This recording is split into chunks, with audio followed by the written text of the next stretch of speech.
अस्सलाम वालेकुम। मैं उम्मीद करना सारे दोस्त ठीक होंगे। दोस्तों जिस तरह कि जानते हो साडा जिहड़ी 14 अगस्त आ रही है, आज़ादी का दिन जिहड़ा चंद दिन ही रह गए ने, तो मसलन कि उस हवाले दे नाल असीं अज तायरा नूं पुछने ते जिहड़ी आज़ादी का दिन है साडा खुशी का दिन एक, तो उन्होंने किस तरह ही सैलीब्रेट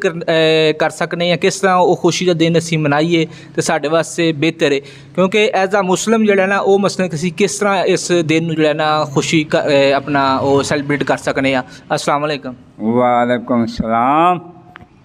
अच्छा हाँ जी, ताया जी दसो सानू 14 अगस्त जी मसलन कि किस तरह असी मनाइए तो ताकि जड़ा ना उदा अमली तौर जो हक अदा होए। असल च गल इस तरह है कि खुशी हर कौम से आई है, ईसाइयां दे काफरां ते हर किस्म दे, ते खुशी मनाने का अंदाज कोई हर किसी का अपना अपना वखरा होंदा। असी एज ए मुस्लिम साडा अंदाज जदों भी असां कोई गल करनी है ना, सानू पहला जाना ही मदीने पैना कि उत्थे उन्हां की कीता, जिस वक्त जंग जित्ती तो किस तरह खुश होए, की कीता, उन्हां दी खुशी दी इंतहा की सी, किस तरह वो करने, इब्तदा की सी, मैं खुशी आ गई है तो शुरू किस तरह करनी है, तो जो ख़त्म होनी है तो बाद दुआ मंगनी तो फिर की करना। इस तरह अल्लाह ताला दी ज़ात ने सानू बड़ी वड्डी नेमत दित्ती पाकिस्तान की शक्ल दे विच, तो यदा शुक्र अदा करने वास्ते सब तो पहला ऐसा करना कि वड्डे सवेरे 14 अगस्त सुबह सवेरे उठो, मतलब नमाज पढ़ो फजर की नमाज पढ़ने तो बाद कोशिश करो जरूर नबी करीम सल्लल्लाहु अलैहि वसल्लम पढ़ो, अल्लाह ताला की तारीफ पर तरीफा तो करो, करके उस तो बाद फिर सजदा शुक्र अदा करो कि यार, मतलब सजदा शुक्र का तरीका है कि खलोते हो अल्लाह अकबर कह के तो सजदे पै जाना, अरकू नहीं करना, सजदे पै जाना, सुभान रब्बी यद आला, सुभान रब्बी यद आला, सुभान रब्बी यद आला, आखो तो अल्लाह अकबर कह के उठ मतलब उठो, आखो आवाज़ दे भाई शुक्र अल्हम्दुलिल्लाह रब्बिल आलमीन, या माना तेरा शुक्र कि असी हुण मतलब अज के दिन किहड़े तरीके नाल इत्थे मतलब मुसलमान के वक्त आए तो असी हुण बड़े खुश हाँ। हैं पहला तरीका क्या तो वो मोटरसाइकिल चढ़िया सैंसर कटे तुरा परा बाँ बाँ ते झंडे खट्टे मिट्टे रंग बरंगे, यह तरीका कर साडा इस्लाम दे विच नहीं। हादसे भी कई हो जाते ना, तो फिर कोई हादसे बखरे,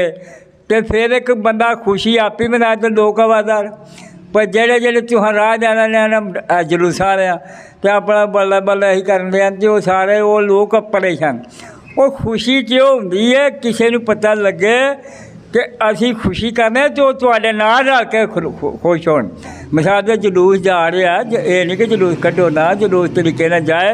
वो जिथे तुसीं खलोते हो जाके जरा को उत्थे तुहाडा इस्तकबाल करने वास्ते लोग होणगे हैं, पर जो हाँ होणगे उदों ही जो तुसीं इस्लामी तरीके नाल खुशी मनाओगे, तो जो जेह्ड़े मतलब दूसरियां कौमां दा फिर की पता लगदा, मतलब वो भी आउंदा कि पहले साल का दिन जो नवा साल चढ़दा ईसवी, तो उन्होंने कोई तरीके घर ही हो रहे,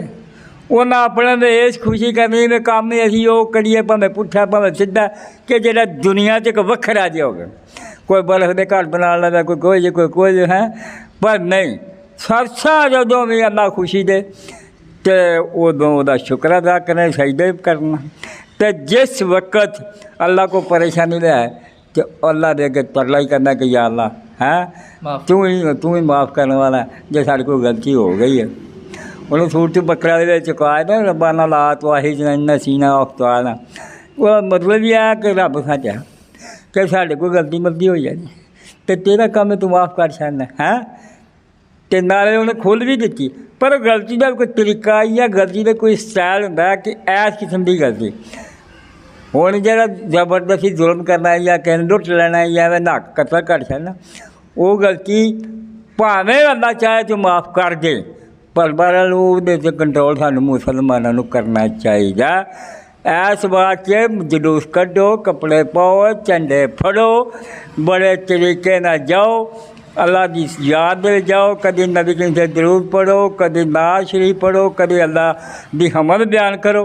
तो अपना सोने माहौल ना लोग। मैं उम्मीद करता हूँ आपको वीडियो अच्छी लगी होगी। तो मसलन कि हम एज आ मुसलमान हैं, तो जो हमारा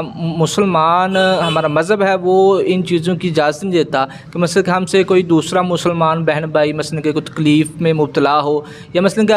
अक्सर आपने देखा होगा जब हम निकलते हैं तो वन व्हीलिंग कर रहे होते हैं, जिसकी वजह से मसलन कि बहुत सारे हादसा पेश हो जाते हैं। तो इन चीज़ों से हमने जो है ना ग्रेज़ करना है। तो जो चैनल पर नहीं है वो सब्सक्राइब करें। तो मिलते हैं।